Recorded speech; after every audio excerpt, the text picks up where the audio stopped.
Hi, இது உங்களுக்கான வீடியோவா கண்டிப்பாக இருக்கும். இந்த வீடியோவில் நம்ம எதை பற்றி பார்க்க போகிறோம் அப்படின்னா, பிசிஓடினா என்ன, என்ன மாதிரியான சிம்டம்ஸ்லாம் இருந்துச்சு அப்படின்னா நமக்கு பிசிஓடி இருக்குதுங்கிறத தெரிஞ்சுக்கலாம்.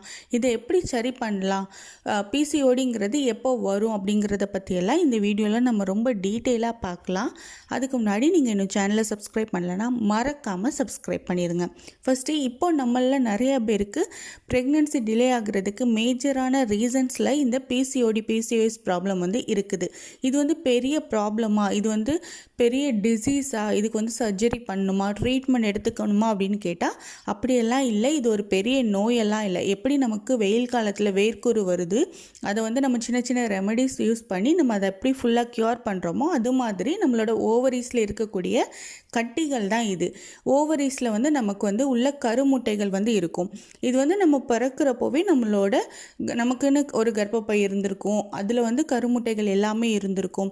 இது ஒரு 12 years 14 years நமக்கு ஆகுறப்போ அது மெச்சூர் ஆகி நம்மளோட உடம்புல இந்த கருமுட்டையை வெளிவரதுக்கான ஹார்மோன் உருவாகும். ஸோ அப்போ உருவாகிறப்போ நமக்கு ஃபர்ஸ்ட் மந்த் ஒரு கருமுட்டை வெளியே அது ஓவலேட் ஆகி நமக்கு பீரியடாக வரும். இந்த மாதிரி நெக்ஸ்ட் மந்தில் ஒவ்வொரு ஓவரீஸில் இருந்தோம், 2 ஓவரீஸ் இருக்கு இல்லையா, ஸோ ஒவ்வொரு ஓவரியிலேருந்து மாற்றி மாற்றி நமக்கு கருமுட்டைகள் வெளியே வரும். இந்த கருமுட்டைகள் நமக்கு இர்ரெகுலர் பீரியடாக இருக்குது, ஹார்மோன் இம்பேலன்ஸாக இருக்குது, நமக்கு போதுமான நியூட்ரிஷன் நம்மளோட உடம்புல இல்லைங்கிறப்போ இந்த கருமுட்டைகள் வெளியே வர்றதுக்கான ஹார்மோன் தூண்டப்படுறது கம்மியாகும். ஸோ அப்படி இருக்கிற ஸ்டேஜில் என்ன ஆகும் அப்படின்னா இந்த கருமுட்டைகள் எல்லாமே நம்மளோட ஓவரீஸ்லேயே ஹோல்ட் ஆயிரும். ஸோ அங்கேருந்து வெளியே வரக்கூடிய கருமுட்டையை ஸ்டாப் ஆகிரும். இந்த மாதிரி ஸ்டேஜில் தான் நமக்கு இந்த பிசிஓஎஸ் ப்ராப்ளம் இருக்கும். இது நமக்கு ஓவர் ஸ்ட்ரெஸ்னால் கூட வரலாம். இப்போ நமக்கு மோஸ்ட்லி இந்த பிசிஓஎஸ் இல்லைன்னா நமக்கு இர்ரெகுலர் ப்ராப்ளம் எல்லாமே இந்த 10th 12th தான் நமக்கு ஸ்டார்ட் ஆகிருந்திருக்கும். இது நம்ம கவனிக்காமலே விட்டுருப்போம். இர்ரெகுலர் பீரியடுங்கிறது நமக்கு கரெக்டாக ஒரு 30 daysல வந்துச்சுன்னா ஓகே ரெகுலர் பீரியட், இல்லை 35 daysக்கு ஒன்ஸ் வந்துடுதுன்னா உங்களுக்கு ரெகுலர் பீரியட், இல்லை உங்களுக்கு 40 daysல வருது, 45 days, இது மட்டும் உங்களுக்கு ரெகுலர் பீரியட் கிடையாது. உங்களுக்கு ஓவலேட் ஆகி, அதாவது கருமுட்டையும் உங்களோட என்ட்ரோமெட்டியமும் சேர்ந்து வெளியே வர்றது தான் உங்களுக்கு ரெகுலர் பீரியட், ஒரு ஹெல்த்தியான பீரியட். அதாவது நார்மலாக உங்களுக்கு பீரியடுங்கிறது உங்களோட ஒவ்வொரு மாதமும் ஓவரியிலேருந்து வெளியே வரக்கூடிய அந்த கருமுட்டை ஓவலேட் ஆகி, இப்போ உங்களுக்கு ப்ரெக்னென்சிக்கு நீங்கள் ட்ரை பண்ணல அப்படிங்கிறப்போ அந்த கருமுட்டை வெளியே கூடவே உங்களோட யூட்ரஸில் உட்சுவரில் இருக்கக்கூடிய உட்சுவர், அதாவது என்ட்ரோமெட்டியம்னு சொல்லுவோம்ல, இந்த ரெண்டுமே சேர்ந்து பீரியடாக வெளியே வர்றது தான் உங்களுக்கு ஹெல்த்தியான பீரியட், அதாவது ரெகுலர் பீரியட். சிலவங்களுக்கு 50 daysக்கு ஒன்ஸ் வருது பீரியட் வருது அப்படின்னா அவங்களுக்கு கருமுட்டையும் வெளியே வருதாங்கிறது தான் செக் பண்ண வேண்டிய விஷயம். இதுதான் பிசிஓஎஸில் இருக்கக்கூடிய நம்ம நோட் பண்ணக்கூடிய விஷயங்கள்லாம். ஸோ இதுக்கு என்ன மாதிரியான சிம்டம்ஸ் இருக்கும் அப்படின்னா மேஜராக ஒரு 5 சிம்டம்ஸ் இருக்கும். இந்த 5 சிம்டம்ஸில் ஏதாச்சும் ஒன்று இருந்தால் கூட நீங்கள் கண்டிப்பாக போய் ஹாஸ்பிட்டலில் செக் பண்ணி பார்க்கணும். அப்படிங்கிறதுப்போ ஃபஸ்ட்டு சிம்டம் என்னென்னா இந்த இர்ரெகுலர் பீரியட். நான் முன்னாடியே சொன்ன மாதிரி இர்ரெகுலர் பீரியடுங்கிறது உங்களுக்கு 50 daysக்கு அபோலே வருது, இல்லை 45 daysக்கு மேலே வருதுனாலே அது இர்ரெகுலர் பீரியட் தான். செகண்ட் உங்களுக்கு ஒரே மாதத்தில் 2 டைம் பீரியட் வருது அப்படின்னா கூட அதுவும் இர்ரெகுலர் பீரியட் தான். ஸோ இர்ரெகுலர் பீரியடுங்கிறது உங்களுக்கு இருக்குது அப்படின்னா கண்டிப்பாக நீங்கள் ஒரு வாட்டி செக் பண்ணி பாருங்கள். செகண்ட் சிம்டம் என்ன அப்படின்னா உங்களுக்கு அன்வான்டான ஹேர் க்ரோத் இருக்கும். அதாவது உங்களோட ஃபேஸில் உங்களுக்கு தாடி சைடு, அதாவது நாடி சைடில், இல்லை உங்களுக்கு அப்பர் லிப்லலாம் உங்களுக்கு சின்ன சின்ன முடியாக வருது, இப்போ தான் புதுசாக நீங்கள் பார்க்குறீங்க அப்படின்னா கண்டிப்பாக உங்களுக்கு ஹார்மோனல் இம்பேலன்ஸ் இருக்கிறதுக்கான சான்சஸ் அதிகமாக இருக்கும். தேர்ட் என்ன அப்படின்னா உங்களுக்கு வெயிட் சடனாக இன்க்ரீஸ் ஆகுறது. நீங்கள் மந்த்லி உங்களுக்கு இன்க்ரீஸ் ஆகுது, இல்லை 1 yearல எனக்கு இவ்வளோ இன்க்ரீஸ் ஆகும் அப்படின்னு ஒன்று இருக்கும் அப்படின்னா அது ஓகே. இல்லை நீங்கள் நான் சாப்பிட்ற அளவுக்கு எனக்கு உடம்பே போடக்கூடாது, ஆனால் எனக்கு சடனாக உடம்பு போடுது அப்படின்னா கண்டிப்பாக நீங்கள் செக் பண்ணி பார்க்கணும். அதே மாதிரி உங்களுக்கு உங்களோட நாடி சைடில் அதிகமாக பரு வருது, உங்களுக்கு பீரியட் டைமில் பரு வரும், அதுக்கப்புறம் அது சரியாகிரும் அப்படி இருக்கிறவங்களுக்கு ஓகே.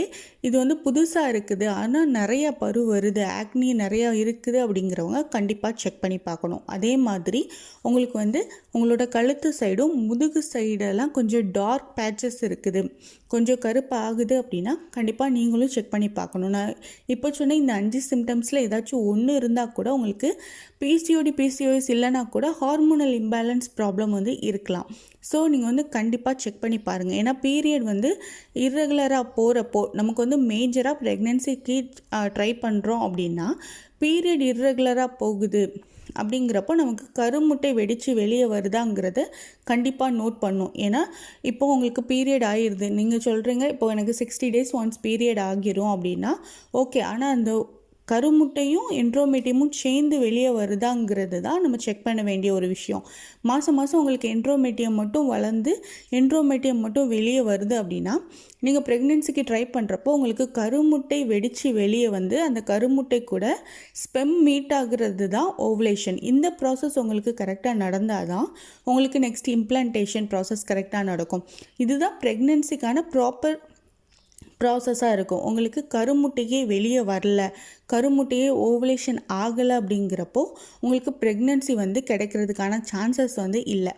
ஸோ உங்களுக்கு பீரியட் ஆகுறதுப்போ உங்களுக்கு கருமுட்டையும் வெளியே வருதா அப்படின்னு செக் பண்ணுறது ரொம்ப இம்பார்ட்டன்ட். உங்களுக்கு ரொம்ப வருஷமாக நீங்கள் வந்து ப்ரெக்னென்சிக்கு ட்ரை பண்ணிகிட்டே இருக்கிறீங்க, உங்களுக்கு வந்து பீரியடும் கொஞ்சம் இர்ரெகுலராக தான் இருக்குது, ஒரு 40 daysக்கு மேலே தான் வருது, இல்லை 50 daysக்கு மேலே தான் வருது, ஆனால் மந்த்லி வந்துடுது, ஒரு 50 daysல வந்துடுதுன்னா கூட நீங்கள் ஃபஸ்ட்டு ஒரு வாட்டி போய் உங்களோட எக்கு க்ரோத் கரெக்டாக இருக்கா, எக்கோட குவாலிட்டி கரெக்டாக இருக்குதா, உங்களுக்கு வந்து மந்த் எக்கு வந்து ரிலீஸ் ஆகுதா, இந்த மாதிரி ஒரு சின்ன செக் மட்டும் பண்ணிக்கோங்க. இது வந்து ரொம்ப காஸ்ட்லாம் கிடையாது. அதே மாதிரி உங்களுக்கு வந்து ரொம்ப பெயினாவோ அந்த மாதிரிலாம் எதுவுமே இருக்காது. நார்மலாக ஒரு ஃபாலிகுலர் ஸ்டடியோட ஃபஸ்ட்டு 2 steps மாதிரி தான் இருக்கும்.